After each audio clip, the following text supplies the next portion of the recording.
Fantasmas realmente perambulam pela terra? Se sim, por onde eles andam? Essas pareciam ser perguntas bobas para mim, coisas com as quais apenas crianças se preocupam, mas agora não são mais. Deixe-me contar a história que passou de uma crendice boba para um choque bem real. Cerca de 4 meses atrás, minha esposa e eu estávamos na estrada indo para nossa lua de mel. Era uma viagem noturna de 2 horas e meia, mas não nos importávamos, contanto que estivéssemos juntos. Como era véspera de feriado, encontramos um congestionamento na estrada. Normalmente, você passaria por essa área em menos de 20 minutos, mas, naquele dia, levamos cerca de 1 hora. Após 15 minutos no congestionamento, minha esposa agarrou meu braço e começou a tremer. Olhei para ela e perguntei se ela estava bem, mas seus olhos estavam grudados na beira da estrada. Então ela falou, e me diz que você está vendo ele. Olhei para fora e perguntei vendo quem? A mão dela tremia e ela falou o ele, e o cara sentado ali, e o caroneiro. Olhei novamente, mas não vi ninguém. Então ela olhou nos meus olhos e disse, e não olha. Para de olhar. Ele está olhando nessa direção e está vindo para cá. Olhei em todas as direções e não vi ninguém. Minha esposa começou a tremer e disse: eu estou ficando louca, e me dê algum remédio, me leve a algum médico, e por favor, estou perdendo o juízo. Ela falava isso e agarrava meu braço, tremendo muito. Tive que gritar umas 2 vezes e dar um chacoalhão nela para que ela não ficasse histérica. Então ela olhou para o banco de trás e falou: ele está aqui, e no banco de trás. Olhei, mas não vi ninguém, mas a coisa estava muito intensa para eu achar que não estava acontecendo nada. Nesse meio tempo, o tráfego começou a melhorar e já estava dando para andar numa boa. Comecei a fazer perguntas para minha esposa sobre o cara no banco de trás. Ela não olhava para trás, mas conseguia vê-lo pelo espelho retrovisor. Ele era jovem, com calça jeans rasgada, uma blusa rasgada, não tinha olhos nas órbitas e era meio transparente. A única coisa que ele fazia era olhar para o relógio dele e a cada vez que olhava ficava mais desesperado. Ele começou a chacoalhar a cabeça e a reclamar, apesar de não conseguirmos ouvir o que ele dizia. Minha esposa estava aterrorizada enquanto eu mantinha a calma, até que o fantasma estendeu a mão e encostou em mim.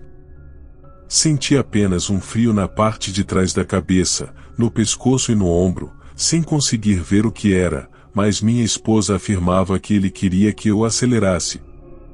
Logo depois, ele fez o mesmo com ela e foi nesse momento que acreditei em tudo o que ela dizia, quando vi seu cabelo ser levantado por uma mão invisível. Nesse momento já havíamos saído do engarrafamento e estávamos indo rápido. Parecia que o fantasma estava mais calmo. Estávamos nos aproximando de um monumento na estrada, para o qual minha esposa indicava com o dedo. Ela quase gritava para eu parar o carro ali. Quando finalmente parei, olhei novamente para o banco de trás e não vi ninguém, mas minha esposa estava grudada na janela, acenando com a mão. Ela me olhou e disse que era para pegar as malas que estavam no porta-malas e colocá-las no banco de trás. Eu perguntei por que e ela quase berrou para que eu pegasse logo as malas e as colocasse ali. Saí do carro, peguei as malas no porta-malas e as coloquei no banco de trás. Segundo minha esposa, um fantasma não pode pegar carona com a gente se não houver assentos livres para ele sentar. Os fenômenos sobrenaturais estão sempre ao nosso redor, só falta o momento certo para se manifestarem. Próximo relato. Existem inúmeros relatos sobre vultos, aparições e luzes seguindo veículos na rodovia Regis Bittencourt, BR-116, os quais são atribuídos aos inúmeros acidentes ocorridos na região. Este relato é sobre um desses fatos. O que aconteceu comigo foi um fato assustador e sobrenatural, e até hoje não esqueço aquele momento. Eu moro em Itapecerica da Serra, SP, uma cidade vizinha de São Paulo, uns 30 minutos até lá, mas trabalho na capital. Sempre que saio para me divertir, vou para lá. Para ir e voltar, geralmente pego a rodovia Regis Bittencourt, BR-116. Certa noite de sábado, estava com uns amigos em um barzinho de São Paulo, como costumamos fazer. Quando deu umas 3 horas, resolvi voltar para casa. Como sempre, fui embora sozinho por ser o único que mora em Itapecerica da Serra. A estrada estava bem vazia, apenas um ou outro carro passando. Logo depois de ter passado pela entrada de Embu das Artes, um carro atrás de mim estava com o farol alto ligado. A luz refletia diretamente nos meus olhos pelo retrovisor. Eu desviei um pouco o olhar para mudar a posição do retrovisor e evitar a luz nos meus olhos. Quando olhei de volta para a estrada, vi uma pessoa alguns metros à frente.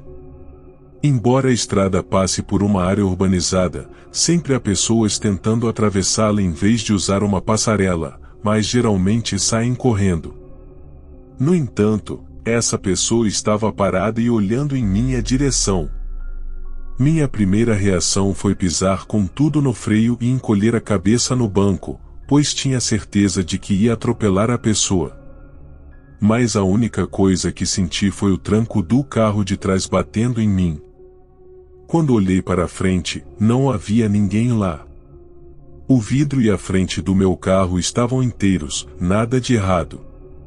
Saí do carro meio tonto da batida, e o motorista do carro de trás já saiu gritando, perguntando se eu estava louco e qual era o meu problema.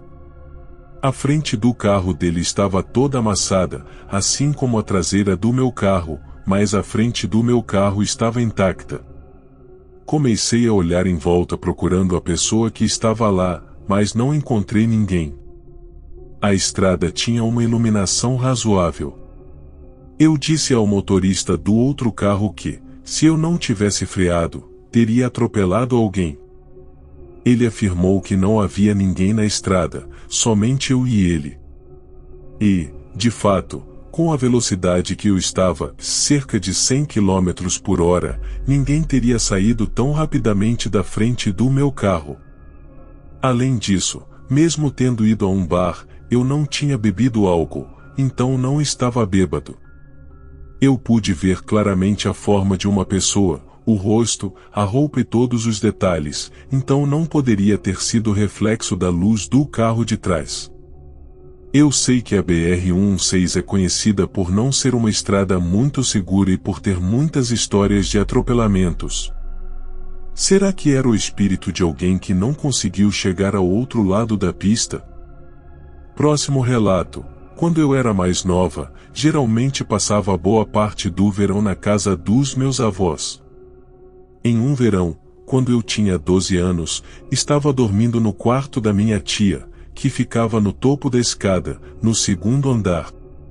Fui acordada pelos cachorros, que estavam rosnando para algo. Pensei que fosse o gato da minha tia e voltei a dormir, mas os cachorros me acordaram novamente. Levantei para ver o que era e os cachorros estavam olhando para o pé da escada. Quando ouvi alguém subindo a escada atrás de mim, senti um frio muito grande. Quando me virei, não tinha ninguém atrás de mim, mas senti como se alguém estivesse ali. Fiquei com medo, corri e me escondi debaixo das cobertas a noite toda. Na manhã seguinte, contei para minha tia o que tinha acontecido. Ela me falou que era o meu bisavô e que coisas estranhas aconteciam lá. Pratos voavam pela casa e objetos mudavam de lugar sem que ninguém mexesse neles. Uma vez, minha avó lavava a louça e quando virou para secar os pratos, estavam todos enfileirados na pia. Outra vez, ela acordou com uma luz fraca no quarto dela, que parecia estar observando-a. Todos acreditavam que o espírito do meu bisavô assombrava aquela casa. Em 1995, a casa pegou fogo e queimou completamente. Os bombeiros ouviram gritos vindo de dentro da casa, mas depois não encontraram o corpo de ninguém e todos da família estavam bem, incluindo os animais de estimação. Você pode acreditar no que quiser, mas eu acredito que foram os gritos do espírito do meu bisavô que os bombeiros ouviram. Próximo relato. Minha história aconteceu no final do ano passado e, até certo ponto, me deixou abalada. Eu fui a uma festa de um amigo meu e estava tudo normal. A festa estava boa, mas eu comecei a sentir um pouco de calor, então fui até a varanda da casa. Lá fora, depois de um tempo, um cara veio falar comigo. Ele não falou nenhuma besteira e eu achei ele bonitinho, então resolvi dar uma chance para ele. Nós começamos a conversar numa boa, ele tinha um papo legal e ficamos lá conversando por um bom tempo. Nós descobrimos que tínhamos gostos bem parecidos para música, comida, roupa e lazer. Eu comecei a ficar bem interessada nele, ele parecia ser aquele homem diferente de todos os outros que estamos sempre procurando. Mas ele não revelou muita coisa sobre ele. Eu sugeri que dessemos uma voltinha pelo terreno da casa. Eu queria encontrar um lugar mais calmo para dar uns beijinhos nele, mas é claro que eu não falei isso para ele. Nós começamos a andar e eu vi que a piscina estava vazia, não tinha ninguém lá, então comecei a ir naquela direção com ele. Enquanto estávamos indo, eu estava falando feito uma tagarela e ele ouvindo tudo, prestando a maior atenção. Mas quando chegamos perto da piscina, ele começou a ficar um pouco nervoso. Ele olhava para a piscina, passava a mão no pescoço, parou de prestar um pouco de atenção no que eu estava falando. Ele realmente não estava gostando nem um pouco de ficar perto da piscina. Ele acabou pedindo para irmos para outro lugar e eu concordei. Acabamos voltando para a festa e continuamos conversando. Um pouco depois, eu falei que queria beber algo e que ia trazer alguma coisa para ele. Ele falou que tudo bem e que ia ficar lá esperando. Eu fui correndo e voltei voando, mas quando cheguei onde estávamos, ele não estava lá. Eu achei que ele tivesse dado uma saída para fazer algo e já voltava, mas o tempo foi passando e ele não voltava. Depois de meia hora, fui procurá-lo. Procurei em todos os cantos daquela casa e não o achei. Fiquei super chateada, mas deixei para lá e resolvi curtir o resto da festa, mas acabei não falando com mais ninguém pelo resto da noite. Acabei indo embora para casa sem saber quem era o gatinho que eu tinha gostado. 2 dias depois, voltei à casa do meu amigo que tinha dado a festa e estávamos conversando quando perguntei sobre o rapaz com quem tinha falado na festa, pois gostaria de falar com ele novamente.